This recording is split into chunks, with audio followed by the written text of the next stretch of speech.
Oi, pessoal. Bem-vindos mais uma vez ao Compras Públicas na Prática, o podcast que transforma o conhecimento do universo em licitações em informação acessível e objetiva para gestores e compradores públicos. E hoje o tema é fantástico. A gente está falando hoje de gestão e liderança, construindo uma administração pública competente. E para conversar a respeito disso hoje, a gente trouxe uma gigante desse assunto no Brasil, doutora Cristiane Nardes, que eu apresento agora.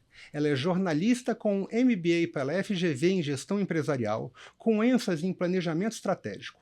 Também tem MBA em Leadership, Executive Coaching e é analista comportamental. Ou é o MBA em analista comportamental também? Desculpe, doutora. Analista comportamental pela Sociedade Latino-Americana de Coaching. Joia! Continuando, ela foi secretária de Governança e Compliance do governo do Distrito Federal, fundou a Rede Governança Brasil, que eu tenho muita honra de também ser um participante, e idealizou o Programa Nacional em Governança Pública, que já atendeu, olha só, pessoal, 400 prefeituras com mentorias gratuitas sobre o tema. Atualmente, ela é diretora de governança da Fix Governança e Gestão e é docente em liderança na Escola Brasileira de Direito, a EBRAD. Seu trabalho em governança pública foi reconhecido por meio do Prêmio Marco Maciel da Associação Brasileira de Relações Institucionais e Governamentais, ficando em primeiro lugar na categoria SG e Compliance em 2022. Parabéns, doutora. Obrigada. Com esse histórico e com essa bagagem toda, ela está mais do que capacitada para falar sobre o tema no Brasil afora e também de forma internacional. Pessoal, obrigado, doutora. Separou um tempo importante do seu dia para vir aqui gravar conosco e falar para esse nosso público que também tem um pouquinho desse viés que vocês já trazem no Programa Nacional de Governança Pública. A gente também fala, principalmente com o gestor municipal. Sim. E eu entendo que é um tema bem complementar ao assunto licitações, né? Que a gente sempre está mais preocupado com a parte operacional. Nessa parte de governança, ainda mais com a nova lei, tem uma pegada muito, muito intensa, né? Verdade. Bom, Léo, muito obrigada pelo convite. Adorei a oportunidade de poder estar aqui falando sobre esse tema, de fato, tão importante para o Brasil. Um tema que eu já tenho aí no meu DNA, trabalho com governança há 12 anos e a governança ainda é um tema incipiente no Brasil. Eu acho que com a 14133 a gente veio com mais força, conseguiu dar mais luz a esse tema, mas a gente tem muita coisa ainda para aprender em relação à governança pública. De fato, nós temos um trabalho muito bacana junto às prefeituras brasileiras, porque a gente entende que é lá que a governança acontece, naquele município pequeno, que muitas vezes tem até deficiência de pessoas, onde a realidade técnica da equipe às vezes não consegue atender às boas práticas de governança. Então, diante de tudo isso, a gente fundou esse grande movimento que é a Rede Governança Brasil, que foi fundada em 2019 por mim e pelo meu pai, que é o ministro do TCU, Augusto Nardes. Perfeito. A gente tem a honra de ter a sua participação lá no comitê de contratações públicas, junto com a professora Valéria, o professor Paulo Alves. Tem um timaço lá de professores e consultores dessa área. Uma equipe fantástica. E o portal também sempre muito presente conosco nos nossos eventos. A gente tem assim, um grande apreço, um grande carinho por todo o trabalho que vocês fazem. Então, quero agradecer o convite em nome da Rede Governança Brasil e também te parabenizar, Léo, por tudo que você tem feito. Você é uma das pessoas que a gente sente que a governança é valorizada por você, pela sua equipe e pela sua empresa. Então, a gente também tem que lhe agradecer por tudo isso. Se eu estou aqui hoje e a governança já conquistou tanto espaço, certamente é porque vocês vêm desenvolvendo um trabalho junto conosco. Obrigado mais uma vez. Isso tem tudo a ver com... a sua fala tem muito a ver com tudo aquilo que motivou, inclusive que esse programa exista, sabe, doutora? Porque esse desequilíbrio do acesso à informação e à capacitação que a gente vê entre as esferas, tá? Quanto mais próximo do municipal, principalmente do pequeno município, mais difícil é ter acesso a tudo aquilo que um servidor público precisa está preparado para fazer, É verdade. que ficou muito claro lá atrás, no comecinho do portal de compras públicas, que não adiantava pensar só na camada técnica da prestação de serviço. A gente tinha que conseguir sensibilizar aquelas pessoas que estavam ali envolvidas com o processo, Sim. do porquê que elas estavam tendo que fazer aquilo. Uhum. E é um assunto que vai expandindo, né? Porque o primeiro é o porquê da parte operacional, do porquê daquele processo licitatório, o porquê de respeitar esse ou aquele regulamento, aquela regra, e governança, ela vem complementando isso tudo, né? Exato. É o porquê do porquê nessa hora. Então, e é muito importante que a gente consiga sensibilizar essas pessoas, que é uma obrigação deles, que em certos aspectos é direito deles, principalmente a questão de formação, né? E o tamanho da responsabilidade que essas pessoas têm. Tá?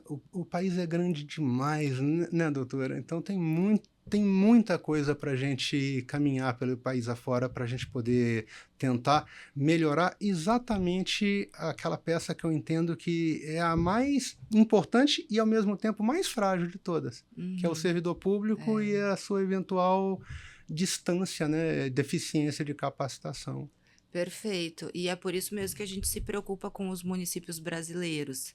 A gente tem esse programa, o Pronagov, que é o Programa Nacional em Governança Pública, onde a gente já atendeu 400 prefeituras, justamente para levar treinamentos, capacitações, para a gente ter aí o nosso corpo de voluntários da Rede Governança Brasil, inclusive, para atender esses municípios. É claro que a gente não consegue dar uma consultoria, fazer um trabalho, né, do início ao fim, mas a gente consegue sensibilizá-los principalmente da importância daquele tema, para que eles busquem caminhos, para que eles busquem alternativas. E com a chegada da 14133, a gente vê que a governança é um caminho sem volta, porque a gente tem ali no cerne da lei os pilares da governança, a liderança, a estratégia e o controle.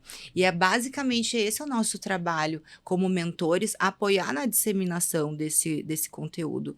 Treinamentos e capacitações são fundamentais para o atendimento da lei, principalmente em municípios, às vezes, que são limitados, que não têm acesso a treinamentos e a capacitações. Então, esse tem sido aí o nosso grande propósito como voluntários, e a gente entende também que não só a chegada da 14133, mas a gente tem a chegada agora, a gente tem o decreto 9207 da política de governança no âmbito federal, e nós já estamos trabalhando com a chegada da Lei da Governança Pública, onde os princípios de liderança, estratégia e controle são necessários ser colocados em prática para avaliar, direcionar e monitorar políticas públicas. Essa lei já foi aprovada na Câmara dos Deputados e agora está caminhando para o Senado. Ou seja, por força de lei, o Brasil inteiro vai ter que implementar a governança, não só na esfera das contratações, mas em todas as esferas. Governança da saúde, da educação, em todas as áreas de uma prefeitura, por exemplo. Eu acho que com a 14133 já ajudou a organizar melhor o ambiente para fazer aquela mudança cultural inicial, porque sempre mudar é muito difícil, se adaptar à lei é muito difícil. O pessoal começa já a mudar um pouco o mindset, mas a gente vai ter um desafio muito grande para quando essa lei, de fato, ela entrar em vigor. A lei específica. A lei específica da governança pública, né? A gente já está desenvolvendo uma norma junto com a BNT. É uma norma focada em governança pública. Eu faço parte da comissão, Bacana. junto inclusive com o professor Paulo Alves. A BNT, já pensando lá na frente, a gente tinha a norma da governança corporativa e a gente já começou a se antecipar, já está saindo no forno, já está em consulta pública. Então, ano que vem a gente vai ter a lei da governança pública, a gente já está com a norma da BNT da governança, e aí esses nossos prefeitos, né, a esfera pública federal precisa estar atenta a como os líderes vão estar prontos para internalizar isso dentro da sua gestão.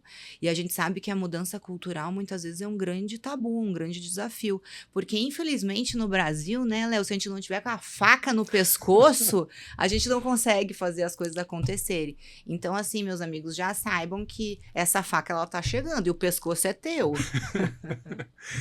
Nesse ponto, realmente é um desafio, né? Veja bem, governança não é um assunto novo, né? Quem acha que governança é um assunto que nasceu com a Sim. 14133 realmente está meio desatualizado. Mas é muito bacana ver que a 14133 trouxe uma ênfase mais específica para isso, né?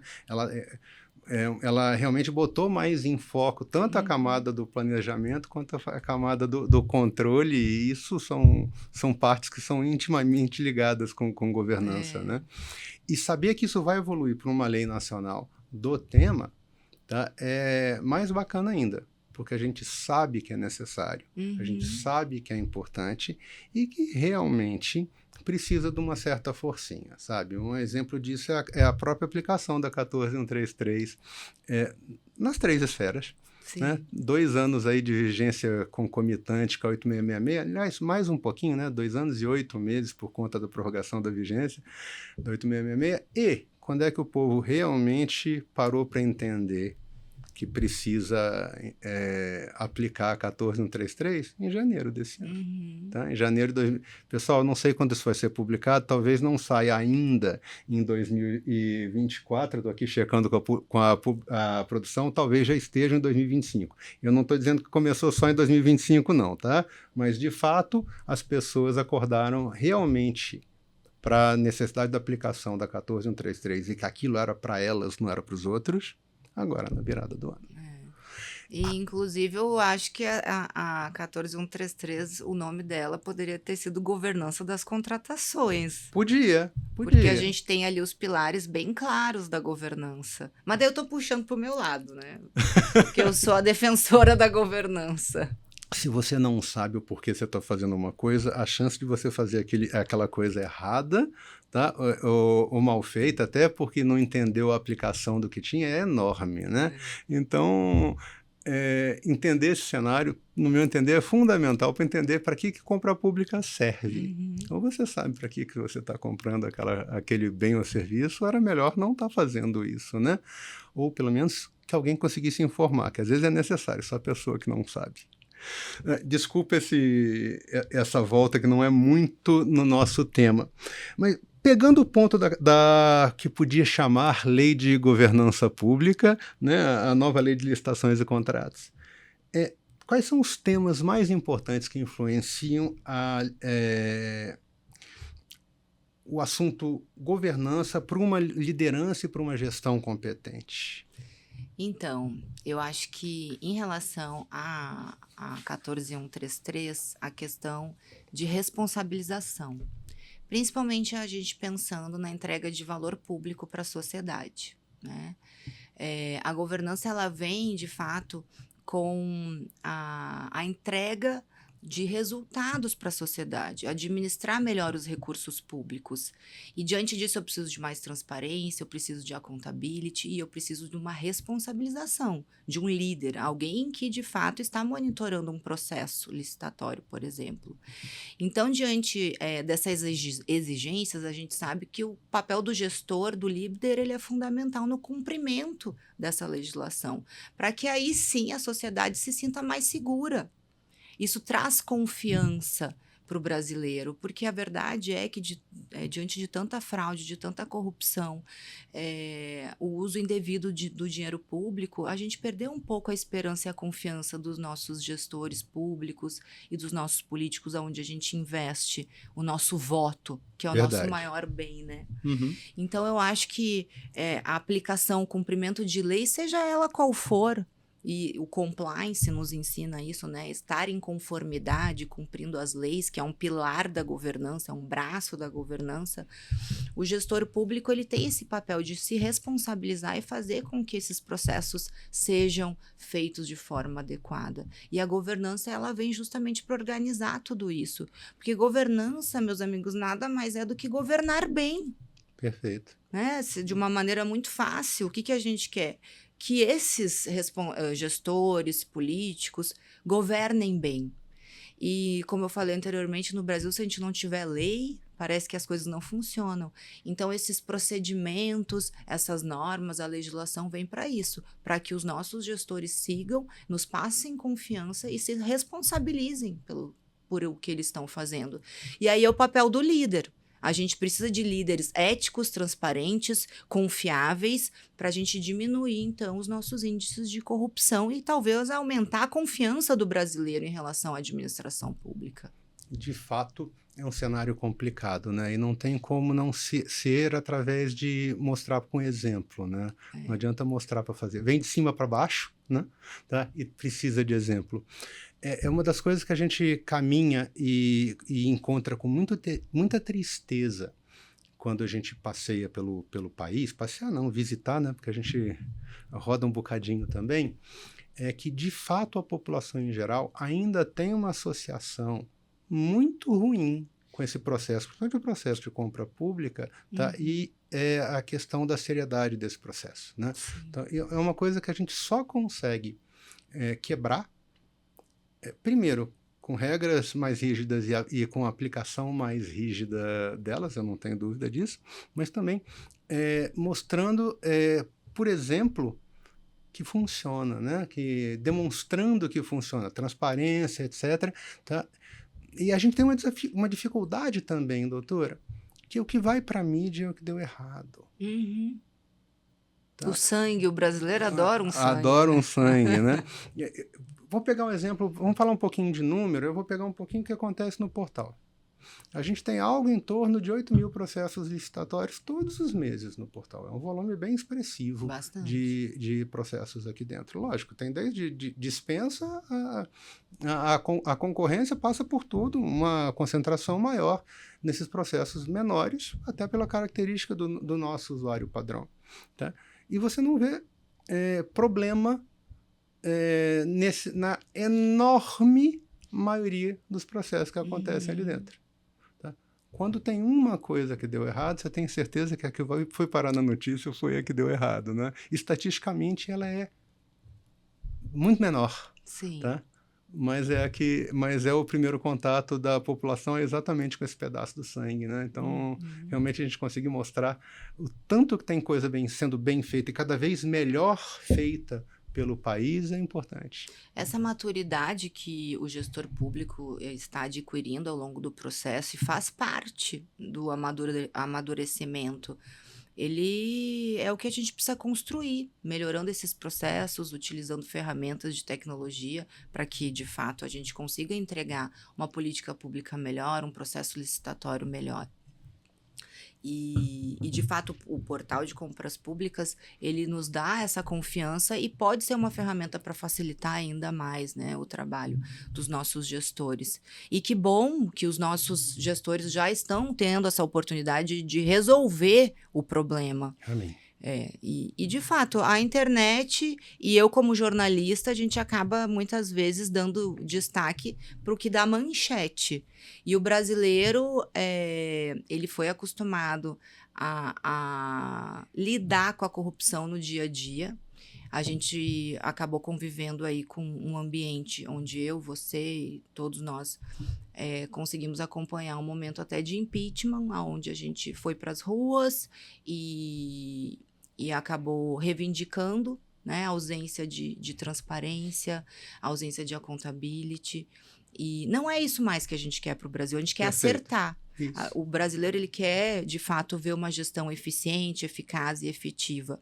E agora a gente teve uma grande renovação em todos os prefeitos, e são esses que a gente está depositando essa renovação, essa esperança novamente. E a lei, de fato, no momento que ela for atendida e a gente tiver aí todos os municípios preparados para, de fato, rodarem, e aí você falou muito bem, né, Léo, que eles agora, a partir desse ano, que parece que caiu a ficha. E aí a gente tem que esperar esse processo, de fato, continuar até que a gente consiga aderir e todos os municípios estejam preparados. E aí, nesse processo de evolução, a Rede Governança Brasil tem feito a sua parte, utilizando aí canais de apoio como o Pronagov, entre outros projetos sociais. E o portal de compras públicas, eu acho que ele entra também nesse viés para trazer solução, trazer tecnologia e apoiar ainda mais as prefeituras brasileiras. Sem dúvida. Que é muito comum a gente escutar, nessa hora da execução do processo de licitatório, que o brasileiro médio vira e fala... compra pública, jogo de cartas marcadas. Né? Já escutei isso 1 milhão de vezes. E eu, como um grande fã de tecnologia, eu botei minha vida nessa direção exatamente porque eu acho que o caminho vai por ali. Eu consigo mostrar para quem está disposto a ouvir, que esse é outro desafio que o pessoal da comunicação entende melhor do que eu. Tem gente que simplesmente não quer ouvir, né? Mas a gente trata desse assunto depois. Mas quem está disposto a ouvir, a gente consegue mostrar para essas pessoas que o processo eletrônico realmente quebra muito aquele viés daquele cenário da sala fechada com pessoas confabulando e, de repente, fazendo acordos que não são lá muito republicanos. No processo eletrônico, a pessoa que está participando não sabe nem quem é que está participando com ele até o final do processo, quando já está definido quem ganhou. Isso muda a condição, né? Com certeza. Então, sem tecnologia, não dava para fazer isso, né? Como é que ia fazer um processo com impessoalidade, num formato anônimo, num formato presencial? Todo mundo de capuz, alguma coisa assim? Não ia funcionar, né? A internet tem essa característica, né? Ela consegue facilitar isso. E quem quiser acompanhar e entender o que está acontecendo nesse ambiente virtual, entra no site. Seja no portal de compras públicas, seja no Compras.gov do governo federal ou nas outras plataformas que tem pelo país. As boas plataformas, pelo menos, né, pessoal? Isso é obrigação, tá, pessoal? Ter acesso público ao que está acontecendo num processo licitatório na hora que está acontecendo é direito do cidadão e obrigação do gestor e necessidade da plataforma. Você vai conseguir acompanhar. Então, você vê em tempo real aquilo acontecendo e o que está sendo feito com o nosso dinheiro, né? No momento que aquilo está sendo feito. Eu entendo que isso é um fator importantíssimo para a gente mudar essa percepção que vinha sendo citada. Com certeza, Léo. E assim, a gente espera que, de fato, esse amadurecimento não seja só no pilar das contratações públicas, mas que sejam em todas as áreas da governança. Porque talvez aqui, nesse ambiente, a gente tenha mais público ligado à área de contratações, mas a governança ela está presente em todas as áreas, né? A gente tem a governança da saúde, da educação, a governança da mobilidade. A governança ela é necessária em todas as áreas. E quando a gente estava falando anteriormente em relação à lei federal da governança, é justamente para abarcar todos esses nichos. Eu acho que a área de contratações públicas já vai ter acelerado, já vai estar a passos largos em relação a outras áreas. Mas o nosso desafio agora é permear a governança pública para todas as esferas, né? Estatais, governo, prefeitura, ambiente federal. Esse trabalho todo começou lá, aqui, a gente estava falando antes que a governança ela não é nova. No Brasil, ela começou, a governança pública, de fato, em 2015. Nem há tanto tempo atrás, né, doutora? 2015, quando, na época, o ministro Nardes, então presidente do Tribunal de Contas da União, assinou o pedido do Brasil de entrada na OCDE, lá em Paris. Porque a gente está até hoje batalhando para entrar na OCDE, né? Acho que já tem quase 10 anos que o Brasil está tentando se adaptar, atendendo a vários quesitos para conseguir ser mais competitivo, se desenvolver melhor e ter, de fato, um modelo de governança que inspire, talvez, outros países futuramente. Mas não tem sido fácil, a gente está aprendendo ainda. E a governança corporativa, a gente aprende muito com ela, que começou lá na década de 50, com as empresas de investimento, de capital aberto. A governança corporativa, ela nos ensina quais as boas práticas, quais são os mecanismos. E a governança pública, a gente acaba trazendo essas boas práticas para dentro da nossa esfera e adaptando, porque são, de fato, temas diferentes. A gente consegue ver familiaridade, mas na prática, no dia a dia, cada uma tem a sua especificidade. E o nosso desafio agora é, de fato, fazer com que as nossas administrações públicas consigam internalizar isso, principalmente em relação à cultura, que eu acho que tem sido o nosso maior desafio, de os nossos gestores entenderem a importância de levar a governança para dentro da sua gestão e também as equipes, porque as equipes precisam de treinamento, precisam de capacitação e existe ainda um grande bloqueio na aceitação desse tema novo. E, como eu falei, 2017 a gente vai para 2025, ainda a gente está trazendo esse estado de espírito novo da governança que requer ética, integridade, uma gestão melhor, um governo melhor. E é um trabalho que a gente tem que estar sempre renovando a cada eleição, né? A cada virada de gestores, mudam os líderes, né? Pelo menos parte deles, e a gente tem que sensibilizar um número novo de pessoas, né? Um universo novo de pessoas no tema, né, doutora? É verdade. Você falou ainda agora da eleição, né, dos novos estão vindo. É uma eleição desafiadora, eu entendo, né? Vai ser um ano desafiador nessa ótica, né? Foi o quê? Mais de 65% de não reeleição, não é isso? Eu não estou com os números de cabeça. O que eu consegui acompanhar foi dos municípios que nós implementamos governança, desses quase 400 municípios. A gente só teve um caso de um prefeito que não se reelegeu. Uau. Todos os outros que fizeram a mentoria, que colocaram a governança como prioridade dentro da prefeitura, e entra a questão da 14133 aí também, utilizaram isso como plano de governo, como uma política pública para mostrar para o eleitor que aquele prefeito, que aquela equipe de fato está levando a governança a sério dentro do município. Fazer certo dá certo. Então, é isso que o pessoal precisa entender. Porque às vezes a gente é o chato da governança. Né? Eu não sei, onde eu chego, lá vem a chata da governança, do compliance, que tem que estar tudo em conformidade, atendendo a lei. Então a gente enfrenta isso muito no dia a dia, essa sensibilização da alta administração, da importância desse tema. E aí vem essa nova geração de prefeitos agora, que a gente tem esse trabalho, né, Léo?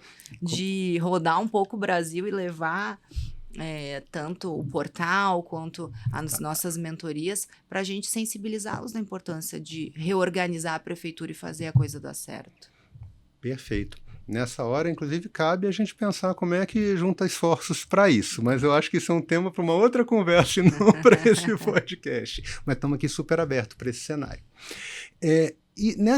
Gente, quando eu paro a pensar nesse quadro, eu penso em dois casos específicos. Muita gente não se reelegeu, ok. Tá, até por conta da pandemia, né? A eleição passada a gente estava num cenário tão complicado em 2020, a gente teve um número de reeleições expressivo. Esse pessoal naturalmente não podia se reeleger. Então, aí, nessa troca, e que bom que aquele que trabalhou certo tinha condição de se reeleger, ou pelo menos fez o seu sucessor, né? E conseguiu fazer isso na enorme maioria. Mas isso não é um cenário global, né? Não é um cenário nacional, melhor dizendo. E eu vejo dois desafios. Desafio 1, o novo gestor que está chegando ali, que nunca fez isso na vida, que esse trabalho tem que começar do início, que talvez ele tenha conversado ao longo da campanha e da preparação com um monte de gente falando em muita coisa. E eu pergunto, será que falou em governança? Não sei. Tá. Desafio 1. Desafio 2, que talvez me assusta mais do que que a cabeça, o copo vazio é fácil de encher, por assim dizer. A pessoa que não tem um conceito definido consegue aprender mais fácil. Mas quer ver o que me preocupa? Principalmente na lei de licitações e contratos. É o gestor que voltou. O gestor que tinha uma prática num governo anterior do que esse mandato passado, que só viu o 8666, para ele era o que tinha, tá? Talvez não tenha tido nem contato com a 10.024, né? Que é de 2019, já era finalzinho de mandato, tá? Passou um hiato que mudou muita coisa, né? Como mudou o Brasil nesses 4 anos no assunto compras eletrônicas, principalmente. E está chegando de novo numa realidade completamente distinta. Esse vai ter que desaprender o que sabia para aprender uma coisa que é bem distinta. Eu acho que aí está talvez o maior desafio de formação dessas equipes. É verdade. E aí a importância de a gente também, quando monta as nossas equipes, pensar em servidores de carreira, que eles consigam, de fato, ser preparados para que quando haja transição de governo entre um prefeito ou um governador, essa equipe permaneça, para a gente não perder aquele legado que o antigo gestor deixou. Perfeito. E aí a gente tem aí mecanismos de governança também que podem nos apoiar nesse sentido, como um planejamento estratégico, onde a gente pode deixar isso tudo registrado, fazendo essa transição, porque a verdade é que isso no Brasil às vezes é muito comum, cada um que chega quer dar sua cara, quer modelar, quer fazer algo diferente e acaba anulando um pouco do que foi feito anteriormente. A questão do planejamento estratégico, ela é fundamental, a gente tem o plano plurianual também, que sempre é feito com 1 ano de antecedência para que a gente tenha a segurança de que a realidade orçamentária seja transferida para o próximo gestor que for assumir. E é claro que no momento que a gente tem um prefeito que acaba se reelegendo, ou até o sucessor dele, nos traz pelo menos essa segurança de que o trabalho vai ser mantido. A tendência é a continuidade daquilo dali. A continuidade, exato. Porque 4 anos passa muito rápido, Léo. Eu acho assim que 4 anos voam e aí a gente não conseguiu fazer tudo que tinha para fazer, as equipes talvez estavam começando a ser preparadas, não conseguiram terminar os seus treinamentos.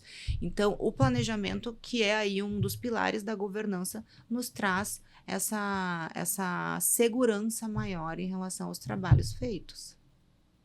Perfeito, perfeito. Esse gestor vai ser cada vez mais cobrado, não é verdade? Podia falar um pouquinho sobre isso? Qual é o tipo de responsabilização que ele está sujeito? O gestor hoje, eu gosto de chamar ele de líder, é um líder da governança, né? Ok. Já que a gente está falando de liderança. O nosso líder da governança, que é o que a gente busca dentro da esfera, ele precisa ter comportamentos, atitudes e habilidades para gerar resultados dentro da administração. A responsabilização faz parte desse conjunto de boas práticas, porque, obviamente, se ele não tiver uma atitude, um comportamento adequado, ele não vai se responsabilizar por nada. E aí, dentro do CHAR, que a gente diz que é comportamento, habilidades e atitudes, para gerar resultados. E o pilar da liderança, ele basicamente é esse conjunto dessas habilidades comportamentais para que esse líder consiga entregar resultados. Dentro da esfera pública, o perfil desse gestor ou desse líder, como vocês acharem melhor chamá-lo, hoje a gente traz muita referência do mundo privado, do mundo corporativo. Os maiores líderes hoje de destaque do mundo global são os líderes kindness. São as pessoas que são gentis, que geram empatia, geram conexão. E aí a gente já puxa um pouco essa liderança para o modelo de liderança ESG, que é uma tendência agora muito falada, e que começou a aparecer agora na esfera pública. O ano passado, o TCU, e tudo que o TCU faz, né, acaba pipocando no Brasil. Graças a Deus. O TCU anunciou que a partir do ano passado, então, eles soltaram um acórdão, eles iam começar a monitorar a administração pública federal no âmbito de boas práticas, não só mais de governança, de contratações, de gestão de pessoas, de TI, mas também na parte ambiental e social, que são os 2 pilares, além do G da governança dentro do ESG. Então, os nossos líderes, eles começam a vir com uma necessidade de não só atender normas, procedimentos, legislação. Eles precisam vir com perfil, com habilidade, com comportamento diferente para serem pessoas mais humanas, uma governança mais humanizada. E aí, quando a gente fala de liderança, o líder da governança, justamente ele coloca as pessoas no centro da tomada de decisão. A gente viveu um cenário, Léo, de pandemia, né, que foi extremamente... gerou ansiedade, foi extremamente difícil, a gente viu um mundo, de fato, que não era mais linear, não era mais volátil, era um mundo muito ansioso, a gente tem relatos de pessoas com burnout, e a liderança ESG, que é a liderança que a gente espera dentro dessa governança, são pessoas que, de fato, se preocupam hoje em dia com esse perfil de ambiente. Porque a verdade é que se o líder da governança, seja ele do ambiente público ou privado, ele não tiver essa percepção, essa conexão, essa empatia de se preocupar com as pessoas, a gente não vai conseguir entregar resultado. Porque se a gente não tiver, de fato, uma performance muito boa dessas equipes que envolvem pessoas, a gente não consegue colher nada. Então, os nossos líderes hoje, o que a gente tem colocado para eles, aonde a gente passa nas nossas palestras, nos meus treinamentos, é que eles precisam hoje estar atentos a, de fato, o ambiente social, ao S do ISD, e se preocupando com as pessoas, sendo uma gestão muito mais humanizada, ou seja, governança humanizada. Bacana. E comunicação tem um papel muito forte nisso, né? Porque não adianta a pessoa sentir e não conseguir se expressar nesse ponto, né? Sim. Então, muda muito. É uma ferramenta poderosíssima a parte da comunicação, né? Não é à toa que a gente está aqui fazendo um podcast. Para quê? Para tentar que essa conversa vá mais longe, né? E também para que ela fique mais clara, para quem de repente não entendeu algum pedaço, possa apertar clicar no mouse, trazer para trás, escutar um pouquinho de novo. Então, tem muita ferramenta para isso, né? Mas isso não é só para o público externo. Uhum. Comunicação era muito importante dentro das organizações também. Sim. Né? E como é que é a visão? Como é que se entende que essa comunicação para um líder ESG, que nem foi apresentado, como é que tem que ser a comunicação desse líder dentro de casa? Não estou pensando da porta de casa para fora, não. Estou pensando em equipes, times, estruturas. Legal. Muito bacana essa pergunta, porque nos traz uma reflexão bem interessante. Eu tenho comparado o ISD hoje, e aí a gente pensa no pilar da liderança, a nossa religião, aos nossos valores. No momento que a gente define um plano de ação do meu ISD da minha empresa, eu tenho que me enxergar nele. Eu tenho que fazer com que a minha equipe, os meus pares, ou seja, as partes interessadas, os stakeholders, se enxerguem lá. Isso tem que fazer sentido, porque se são valores, é praticamente uma religião. Se eu te disser, por exemplo, qual é a minha religião, você já vai entender os meus valores. Perfeito. E o ISD é mais ou menos esse o caminho que a gente tem que seguir. E aí, no momento que eu preciso ter uma comunicação interna eficiente com os meus pares, é importante que as pessoas que trabalhem comigo se identifiquem com os meus valores. E aí, nesse momento, para que a gente defina, então, esses valores, um planejamento estratégico, ou até mesmo uma comunicação interna efetiva, eficaz, é importante que a gente escute todo mundo. E aí existem ferramentas, por exemplo, de feedback interno, 360, para a gente implementar dentro de mesmo na gestão pública, que você está falando coisas que com certeza. A gente, quando está pensando numa estrutura empresarial, isso faz parte do nosso dia a dia. Com certeza. Acho, inclusive, que é muito mais fácil numa empresa do que numa estrutura pública, né? Porque na empresa a pessoa tem muito mais flexibilidade até de dizer, não, esse conjunto de valores não é aquele que eu me identifico, com licença. Eu vou ganhar meu pão em outro lugar, vou tocar minha vida num lugar que eu não só ganhe meu pão, mas que também faça sentido para mim. Momento muito marcado nessas gerações mais novas, né? Ou faz sentido para eles ou não serve. Verdade. E eu acho que é por aí, tem que fazer sentido. Agora, para a estrutura pública é mais complexo, né? Às vezes você tem pessoas que já estão lá há muito tempo, que chegaram em outros momentos. Esse envolvimento, né? Essa sensibilização, ela não é simples, né? Não é simples, e esse é o trabalho do líder. O líder, ele tem que saber sensibilizar os seus pares. Ele tem que saber internalizar isso. E para isso a comunicação é importante. O convencimento. E a gente vai ter sempre esses tabus. Esse é o desafio da comunicação e da governança atual interna hoje, dessa estrutura organizacional que é importante. Se a gente não tiver líderes que de fato façam esse papel de sensibilizar tanto as equipes quanto até muitas vezes a própria alta administração, seus colegas, a gente não vai conseguir implementar boas práticas de governança.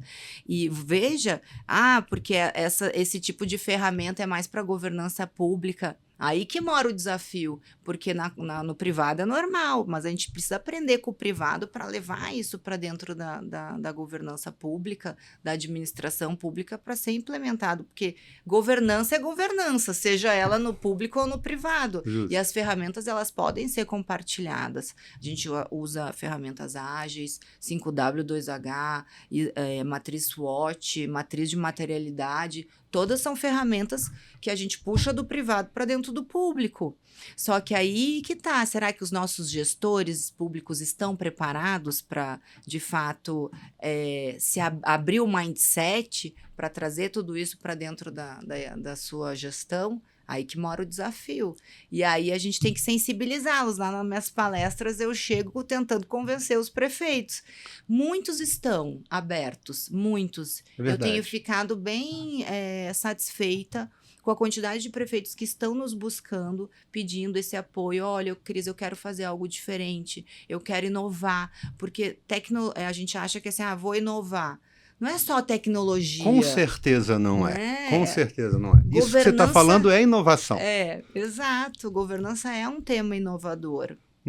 E esse é o nosso trabalho, de trazer isso, de plantar essa sementinha para que talvez lá no final do próximo mandato desse prefeito, ele consiga terminar o mandato com boas práticas de governança, com ferramentas assim.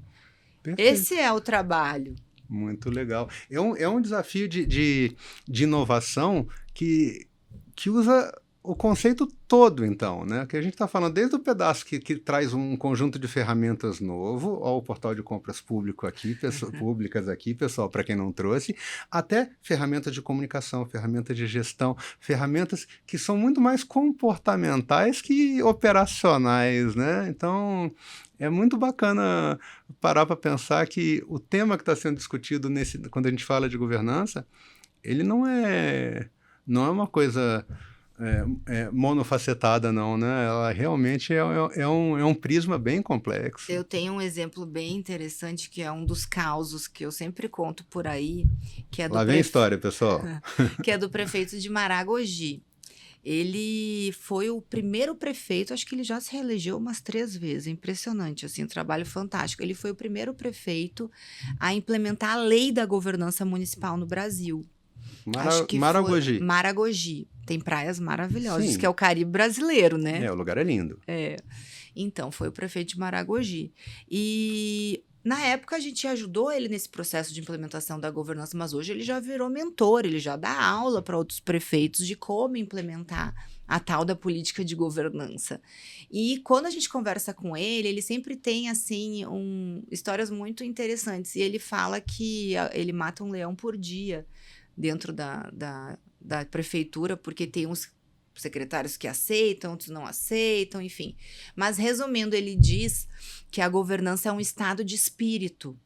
E aí, quando ele me disse isso, eu fiz essa mesma cara, Leo.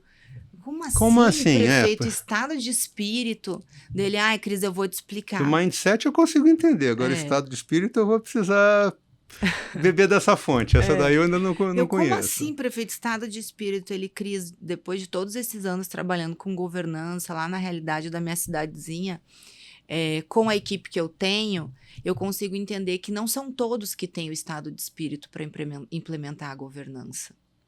Eu achei que todos os secretários iriam dar conta, que todos os diretores dariam conta, mas tem uns que não se adaptam a esse estado de espírito que a governança requer, que é fazer a coisa certa, que é trabalhar com ética, com integridade, com planejamento estratégico, com gestão de riscos, né, atendendo a 14133, porque tem gente que quer continuar fazendo do jeitinho que fazia. Isso, e aí trabalhar com mudanças não é para todo mundo.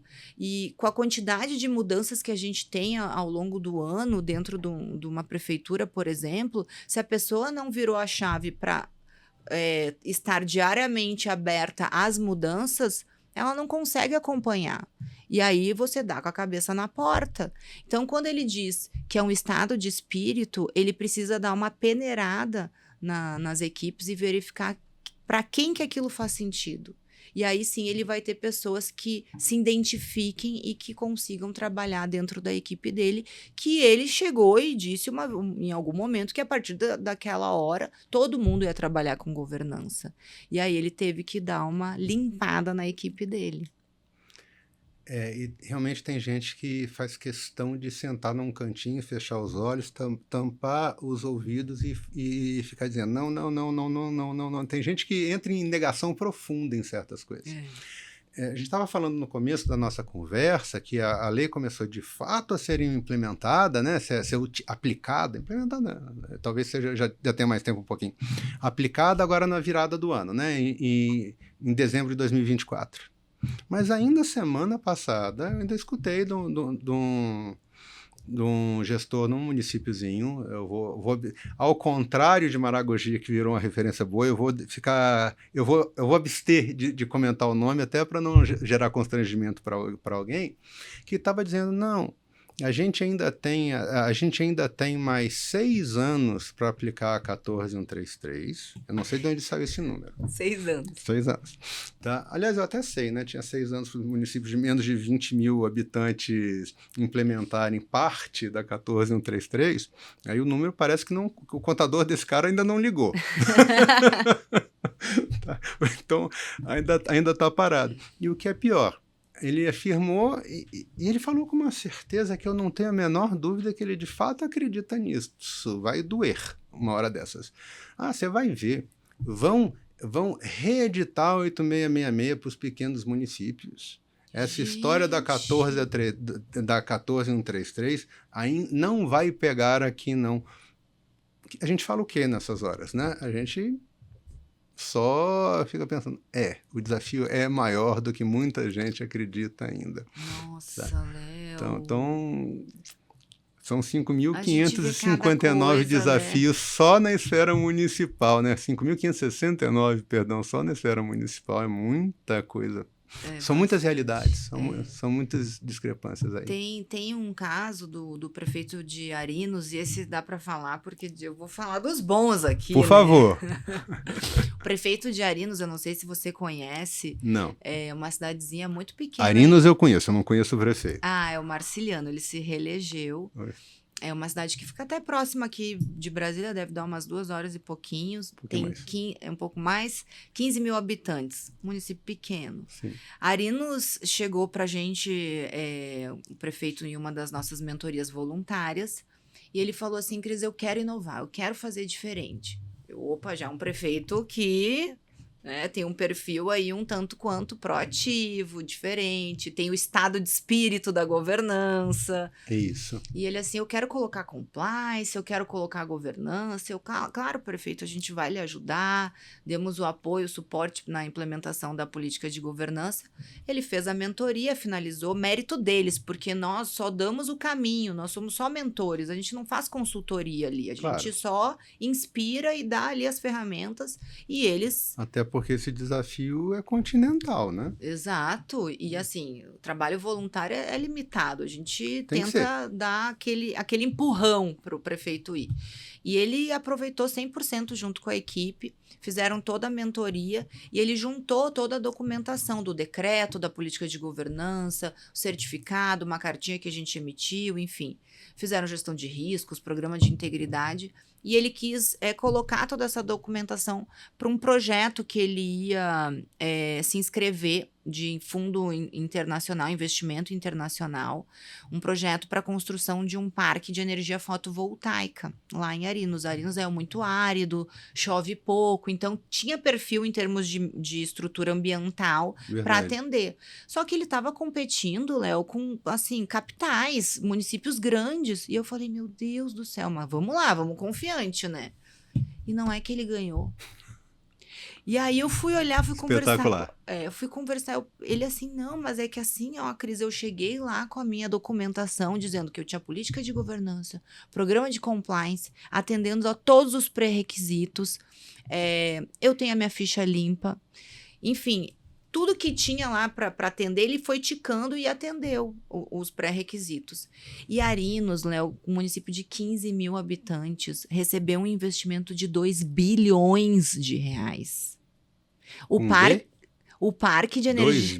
2 bi. Okay. Gente, coloca na internet, vocês vão achar que eu tô inventando aqui. Saiu em tudo que foi canto isso. Ele se reelegeu agora, né?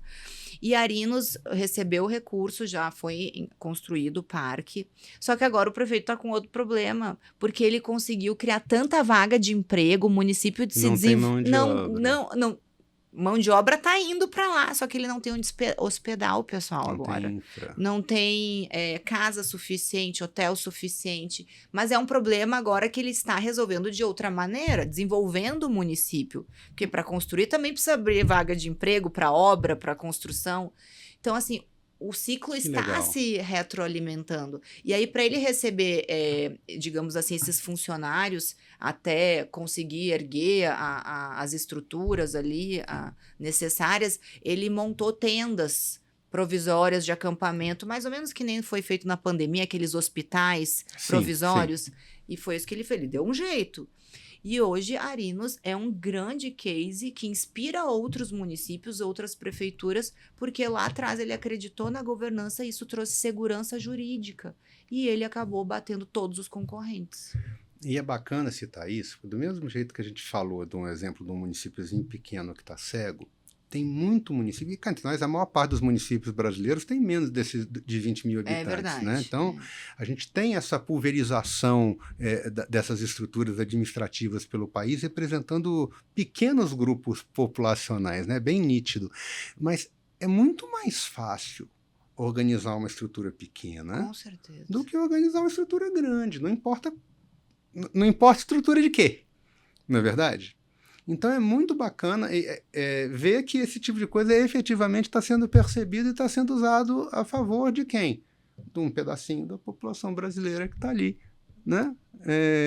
Já inicialmente representado e de repente se transformando em polo, né? Porque nessas horas eu não tenho a menor dúvida.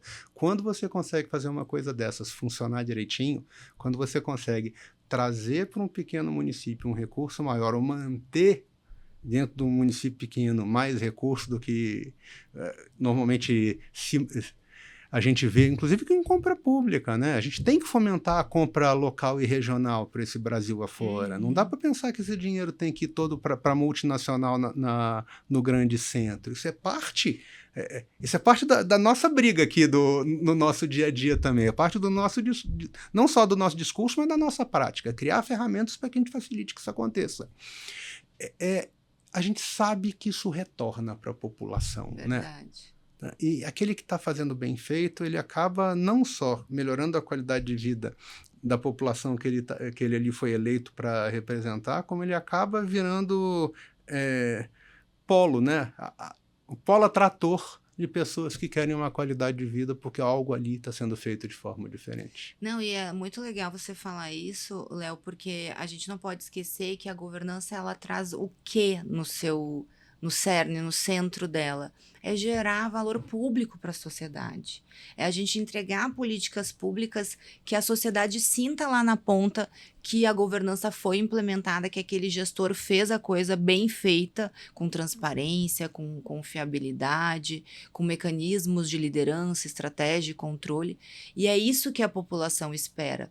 Então, no momento que a gente consegue entender esse case, por exemplo, do prefeito de Arinos, que a população sentiu lá na ponta, ao ponto de outras pessoas de cidades vizinhas virem residir em Arinos porque tinha oportunidade de emprego, aí está a boa governança, que é, de fato, a entrega de valor público para a sociedade, com políticas públicas melhores. Caminhos diferentes para entregar mais ou menos a mesma coisa. Dentro da estrutura do portal, a gente tem diversos indicadores. O indicador que eu acho mais relevante de todos os que a gente acompanha aqui, eu citei ainda mais cedo o número de processos licitatórios. Não é esse que mexe comigo, nem o volume total licitado, que é bem expressivo também, mas é o tamanho da economicidade produzida. E, evidentemente, nunca é em função do orçamento que foi alocado ali naquele processo, porque isso tem um monte de desafios, inclusive tecnológicos, que ainda precisam ser superados no Brasil. A formatação de preço de referência é um desafio. Mas quando você começa a olhar qual é a economia entre a menor proposta recebida, que em tese alguém mandou um preço contando em fazer, e o lance final que aquela disputa caminhou, eu tenho um número que é muito mais razoável e que, por mais que tenha ainda diversos desafios metodológicos, é uma referência de economicidade. Esse é o número que eu acho bacana, porque a gente vê a quantidade de dinheiro que o gestor público conseguiu manter no cofre dele, fazendo aquilo que ele já tinha se proposto a fazer inicialmente. Por quê? Porque ele vai economizar? Não é essa a função dele. Aquele dinheiro sobra para ser aplicado em outro pedaço, sobra para fazer alguma coisa além daquilo do planejamento inicial, né?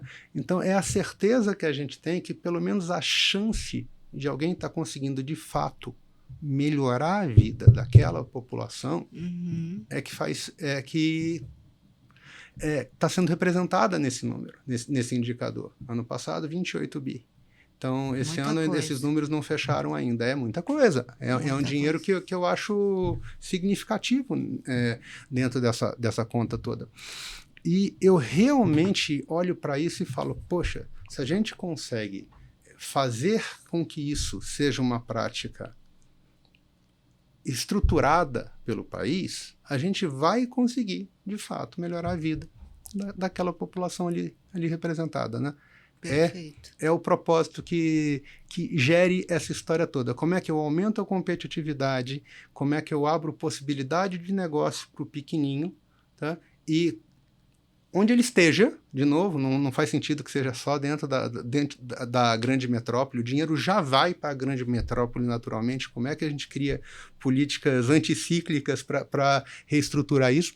E a gente sabe que isso tem um impacto local muito forte, sabe? É muito bacana. Esse é o lado que me deixa contente, que me anima todo dia de manhã cedo. Tipo, vamos fazer o que hoje? Vamos tentar dar mais um passo nessa materialização pelo país. É gostoso, sabe? É bem... Muito legal, Léo, porque é um propósito. Também. Vocês têm aí uma meta e a gente vê que, além de a questão de, claro, atingir economicidade, enfim, acho que são os valores de vocês, o trabalho que isso faz com que o dia a dia de vocês seja mais leve, vocês continuem batalhando e lutando.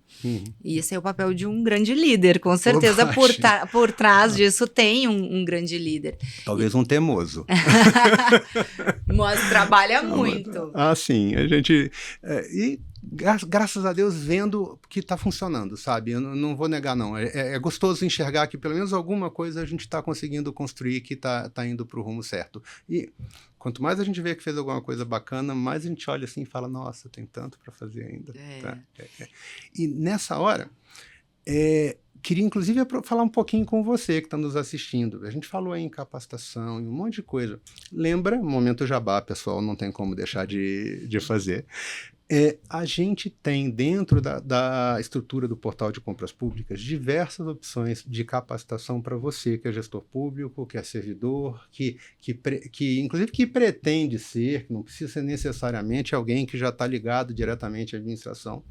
E para você também, fornecedor, que está ouvindo a gente falar, dinheiro está ficando, tem mais oportunidade para o pequeno no interior, como é que eu faço para participar disso? E são oportunidades que são completamente gratuitas. Tá? Isso não faz parte do nosso modelo de receita dentro do portal. O lado educação ele é completamente gratuito, seja para o gestor público, seja para o empresário. Então a gente tem desde esses conteúdos que estão na internet aqui, pessoal, quem está vendo o nosso canal, você vai ver aí certamente centenas de horas de vídeo falando dos assuntos mais diversos voltados para esse tema, tá? Até eventos que são presenciais ou online, tanto para gestores quanto para iniciativa privada que querem entender o que é esse universo das contratações públicas ou que precisam estar preparados para entender os desafios operacionais da 14133.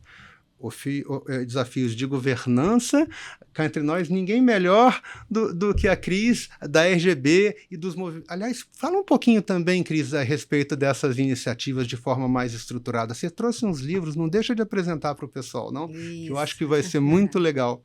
Então, conheçam isso, pessoal. Pelo portal de compras públicas, vocês não precisam pagar absolutamente nada, nem um lado nem o outro. A gente tem uma gama enorme que vai permitir que você entenda e dê seus primeiros passos dentro desse universo, que é um universo no país trilionário, porque a gente está falando aí em algo em torno de 12 a 15% do PIB, a gente está falando aí em R$ 1 trilhão, olhando, claro, no país todo, né, e nas 3 esferas, não no portal de compras públicas, tá? Eu estaria exagerando muito, apesar da gente ter uma fatiazinha desse número que é bem significativa, sim. Mas pegando o gancho, Léo, com essa questão do trabalho voluntário, nós que fazemos parte da Rede Governança Brasil, a gente também precisa entregar conteúdo para a população, para Claro. que os prefeitos se preparem. E aí eu acho que a questão de construção de livros é muito importante, porque alguns livros da Rede Governança Brasil, que são todos gratuitos, dá para fazer o download, pessoal, no e-book da rgb.org.br. A gente tem uma estante digital onde você pode escolher, são todos livros ligados à área de governança. A gente tem o Centro de Governo, que é um livro que foi lançado recentemente pelo ministro Nardes, eu sou uma das autoras também. A gente tem ODS, focado nas prefeituras brasileiras. Mulheres da Governança. Premiado esse ano. A gente foi premiado no prêmio desse ano. Isso. A gente tem dito que as mulheres são a cara da governança, Léo, porque a gente consegue fazer várias coisas ao mesmo tempo. É e verdade. Governança é, de fato, um mundo, são muitas coisas. É liderança, estratégia e controle, avaliar, direcionar e monitorar. E o homem, ele é mais focado. A mulher, ela tem essa visão 360. Então, para as mulheres, tem uma oportunidade, inclusive, de empregabilidade muito grande. E a governança humanizada, que é o que a gente estava falando anteriormente, traz esse lado mais maternal da mulher, entende? Isso é tão verdade que aqui no portal, a nível de gestão, a gente realmente, eu tenho muito mais colegas mulheres do que colegas homens hoje dentro do quadro. Sim. Ai, que maravilha. E cá entre nós, elas são verdadeiros tratores, né? E eu, enquanto pai de 2 meninas, eu tenho muito orgulho de saber que esse mercado de trabalho está cada vez mais receptivo para vocês que já estão nele, estão deixando cada vez mais fácil para aquelas que estão entrando, vocês estão deixando um legado de espaço, de capacidade de participação que é cada vez mais significativo. É muito bacana e eu fico muito feliz enquanto pessoa e enquanto pai. Ai, que legal, isso. 2 meninas, parabéns. E um menino também, meu caçula é menino. Ah, tá? São 3? São três. Pessoal animado lá, hein, Léo? Né? Coisa boa. E aí, pegando o gancho da questão da empregabilidade, da governança, que a gente estava falando que o TCU trouxe a questão do ISD público com muita força ano passado, e diante disso a gente já lançou uma cartilha focada, então, em disseminar quais são os pilares básicos do ISD público no ambiente brasileiro. Gestão de pessoas, governança para gestão de pessoas. A governança ela está em todas as áreas, né? Entre outros, a gente tem LGPD, mentoria na prática, enfim, a RGB tem, então, dentro do seu propósito, disseminar conteúdo e entregar isso de forma gratuita para quem se interessar. Esse é o... E lembrei de uma coisa que eu não quero deixar de falar. Que o comitê do Léo e da nossa colega professora Valéria, eles estão... muito mais da doutora Valéria do que meu, mas... Vocês estão lançando uma cartilha que já está na editora, focada em contratações. Exato. Que eu sei que vai ser, assim, fantástica, porque a Valéria tá, acho que mais de 1 ano trabalhando nesse material.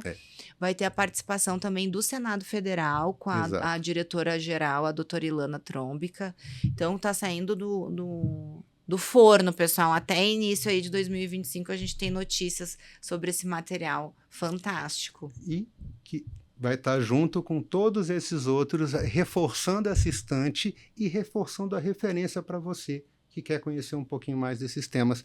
Não só da parte de contratações, mas também todos esses que foram apresentados. É muito bacana poder juntar esforços e participar disso. Muito.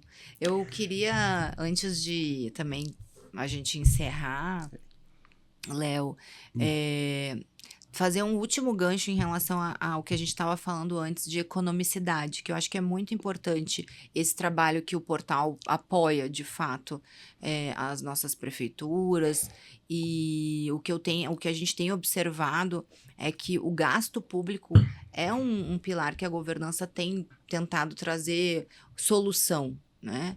A transparência, o accountability, o controle é muito importante, porque o que a gente vê muitas vezes são projetos que começam e não tem um término. O nosso ciclo de políticas públicas, muitas vezes, ele não consegue ser monitorado pelo gestor ou pelo líder, porque é uma responsabilidade dessa liderança avaliar, direcionar e monitorar um ciclo de uma política pública para que ela tenha um início e seja finalizada.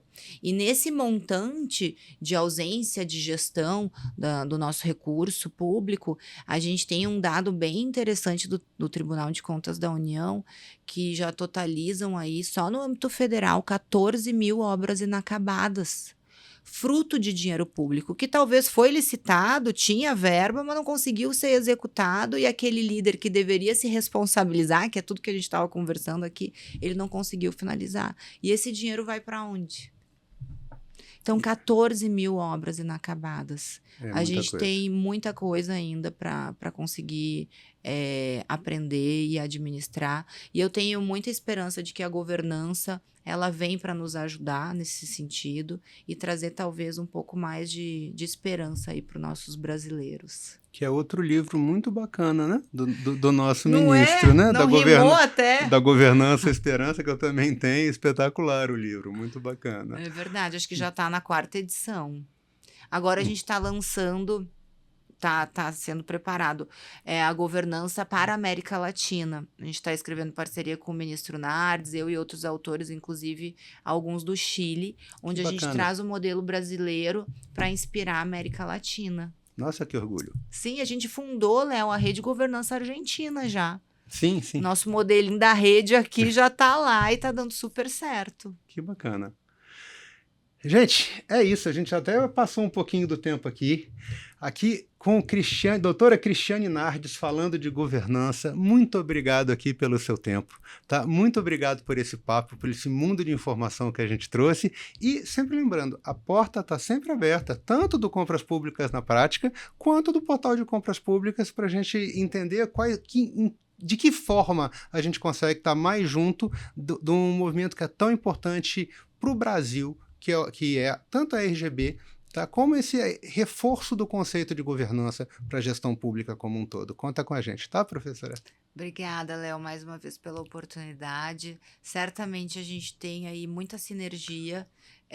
Eu tenho só certeza disso dia após dia, não só conhecendo um pouco mais do seu trabalho como um líder à frente dessa pauta, mas também sempre muito encantada com tudo que vocês fazem, com sempre muito brilhantismo. Obrigado. Então, também queria te agradecer a parceria e dizer que vamos em frente, temos projetos juntos. Vamos aumentar esses projetos com certeza. Amém. Pessoal, obrigado e até a próxima. Valeu.